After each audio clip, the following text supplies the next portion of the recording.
আর আমাদের গল্পগুলো যদি আপনাদের কাছে ভালো লেগে থাকে তাহলে অবশ্যই লাইক কমেন্ট শেয়ার করতে একদম ভুলবেন না।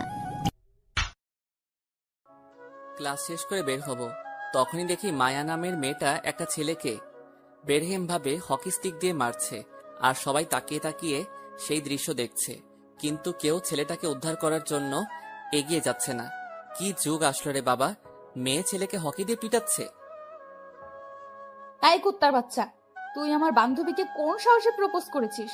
তুই কি জানিস না এই কলেজে মায়া নামক কোনো কাল নাগিনী বসবাস করে? তা জানা সত্ত্বেও তুই কোন সাহসে রিমিকে প্রপোজ করেছিস?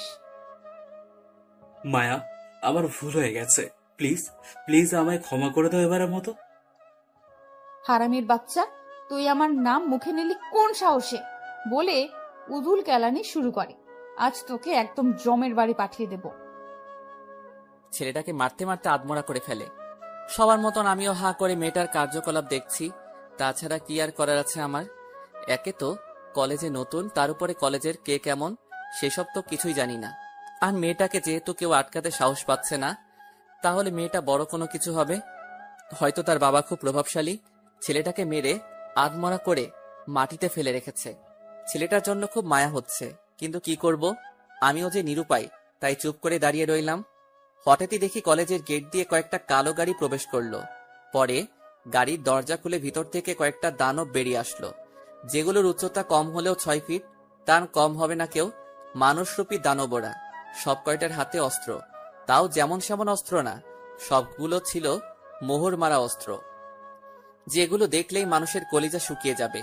এই অস্ত্রের একটা বুলেট দিয়ে আকপিস করে দাঁড় করিয়ে দিয়ে কম হলেও 2টা মানুষ মারা যাবে।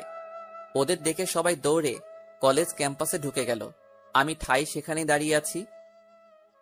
ম্যাম, আপনার কোনো সমস্যা হয়নি তো? না, আমার কোনো সমস্যা হয়নি, আমি ঠিক আছি। আচ্ছা ম্যাম, আপনি গাড়িতে বসুন, বাকি এখানের বিষয়টা আমি দেখছি। মেয়েটাকে সবাই প্রোটেক্ট করে গাড়িতে বসালো। তার সবচাইতে দানব মার্কা বডিগার্ড যেটা ছিল, সে এসে সজোরে চিৎকার করে বলতে লাগলো, সবাই কান খুলে শুনে রাখো, এই কলেজে যদি কারো হুকুমত চলে সেটা মায়া ম্যামের। মায়া ম্যামের উপরে যদি কেউ উঠতে চাও, তাহলে হাতের এই মেশিনটা দেখেছিস, এটা সব কটা বুলেট পেটে পুড়ে দেব। আর এই ছেলে এখানেই পড়ে থাকবে, কেউ তাকে সাহায্য করবে না। তারপর গাড়ি স্টার্ট করে চলে গেল। অবাক চোখে তাকিয়ে আছি তাদের চলে যাওয়ার দিকে। এটাই ভেবে পাই না, মানুষ পাওয়ারের এত অপব্যবহার কি করে করে। ছেলেটার জন্য খুব মায়া হচ্ছিল। দৌড়ে ছেলেটার কাছে গিয়ে ওকে মাটি থেকে তুললাম। মায়ার বডিগার্ড বারণ করে গেছে ছেলেটাকে কেউ সাহায্য না করতে, কিন্তু আমি তো করবই। সবাই ভয়ে চুপসে আছে। আমি ছেলেটাকে সাহায্য করছি দেখে সবাই চোখ বড় বড় করে আমার দিকে তাকিয়ে আছে। হুট করে একজন বলে উঠল, এই ছেলে, তোর কি জানে মায়া নাই নাকি রে? মায়ার বডিগার্ড যদি জানতে পারে যে সে বারণ করা সত্ত্বেও তুই তাকে সাহায্য করেছিস, তাহলে তোর মৃত্যু নিশ্চিত। আরে ভাই, ভয় আপনারা পেলে পেতে পারেন, কিন্তু আমি পাই না। ওরা আমায় মারবে তো ওকে, আমিও রেডি মার খাওয়ার জন্য, কিন্তু তবুও অসহায়ের সাপোর্ট নিব। এই ছেলে, তুই মনে হয় কলেজে নতুন, হ্যাঁ তো। এই জন্যই তো এত ওরা ওরা ভাব গায়। কিছুদিন থাক কলেজে, তারপর জেনে যাবি মায়াকে আর তার পাওয়ার কতটুকু। ভাই হাসালেন। দুনিয়ায় তাহলে এখন পাওয়ারের খেলা চলে। হাই রে দুনিয়া। আর ভাই, আপনি আমাকে নিয়ে টেনশন করতে হবে না, আমারটা আমি দেখে নিব। ভাই, তোর কলিজা আছে বলতে হবে। মুচকি একটা হাসি দিয়ে আমি আমার কাজে ব্যস্ত হয়ে পড়লাম। ছেলেটাকে হাত ধরে উঠিয়ে নিয়ে গিয়ে সিএনজিতে তুললাম। ছেলেটার অবস্থা বেশি একটা ভালো না, নাক মুখ দিয়ে অনবরত ব্লিডিং হচ্ছে। সিএনজি নিয়ে সোজা হসপিটাল। হসপিটাল নিতে নিতে সে জ্ঞান হারিয়ে ফেলে। রাত বাজে 10টা। আমি এখনো ছেলেটাকে নিয়ে হসপিটাল। 11টার দিকে ছেলেটার জ্ঞান ফিরে আসে। তার আশেপাশে কেউ নাই। নার্স আমায় ডেকে বলল তার জ্ঞান ফিরেছে। আমি কেবিনের বাহিরে ছিলাম। কেবিনে গিয়ে দেখি আসলেই তার জ্ঞান ফিরেছে। সে আমায় দেখতে পেয়ে অবাক চোখে তাকিয়েছে আমার দিকে। ভাই, জানি না তুই কে, আর তুই কেনই বা আমার বাঁচিয়েছিস, তবে এটা বলবো, তুই আমার জীবন বাঁচানোর জন্য দেবতা হয়ে এসেছিস। আরে ভাই, কি বলছো এসব? আমার কর্তব্যবোধ থেকে আমি তোমায় বাঁচিয়েছি। তুই যেটাই বলিস না কেন, তবে সত্যি এটাই যে আমাকে বাঁচানোর জন্যই খোদা থেকে পাঠিয়েছে। আজ তুই না থাকলে হয়তো সেখানে আমি মরে পড়ে থাকতাম, কেউ আমায় বাঁচানোর জন্য এগিয়ে আসতো না।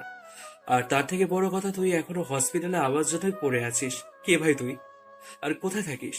তোকে তো আগে কোনোদিন আমাদের কলেজে দেখিনি। আমি আকাশ মাহমুদ। এই শহরে আমি নতুন। তোমাদের কলেজেও আজ আমার প্রথম দিন। আর থাকি কোথায় সেটা এখনো নিশ্চিত করে বলতে পারবো না, তবে রাতে গিয়ে বাসা খুঁজবো। পেয়ে গেলে তোমায় উত্তর দিয়ে দিব আমি কোথায় থাকি।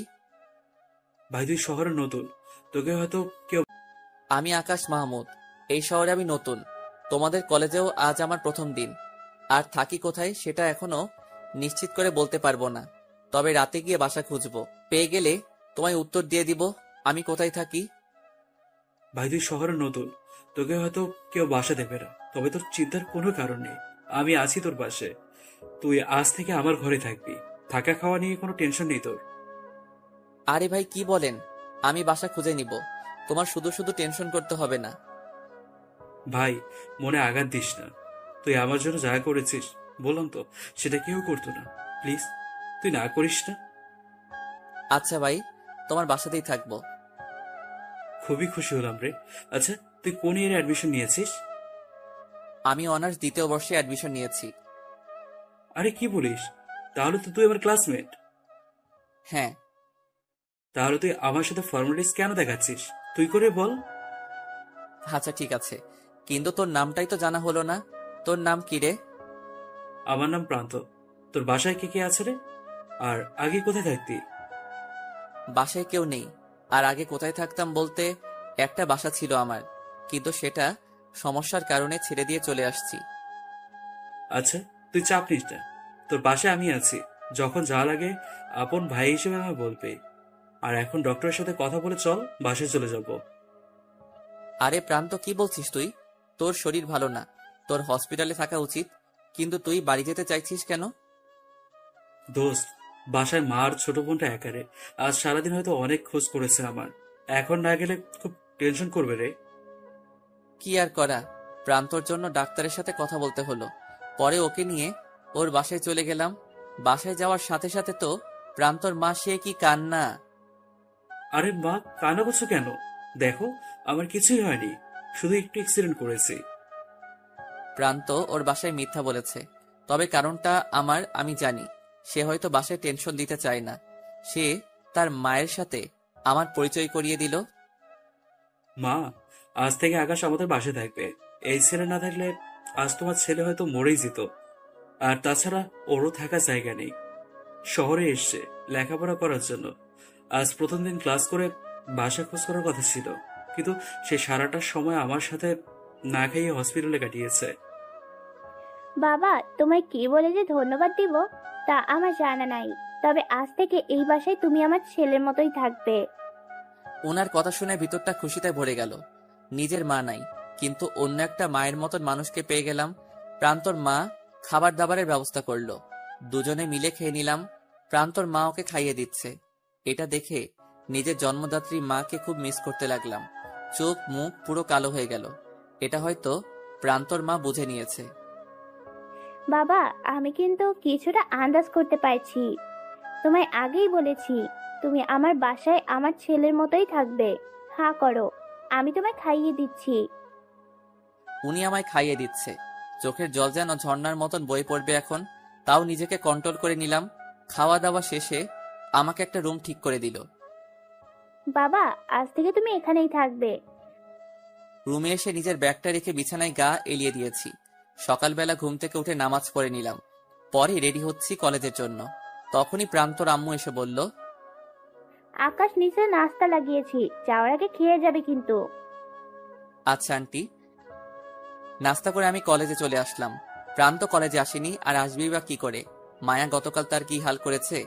আমি কলেজের গেট দিয়ে ঢুকতে ধরবো, তখনই দেখি কলেজের ক্যাম্পাসে মায়ার বডিগার্ড সহ আরো প্রায় শতাধিক চেলাপেলা বসে আছে। আর মায়া টেবিলের উপরে পা তুলে বসে আছে। আমি তাদের দেখেও না দেখার ভান করে কলেজে প্রবেশ করতে ধরলাম, কারণ ওদের দিয়ে আমাকে কাজ কি? আমি এসেছি পড়াশোনা করতে, সেটাই করব আমি। হঠাৎই মায়ার বডিগার্ড আমায় ডাক দিল।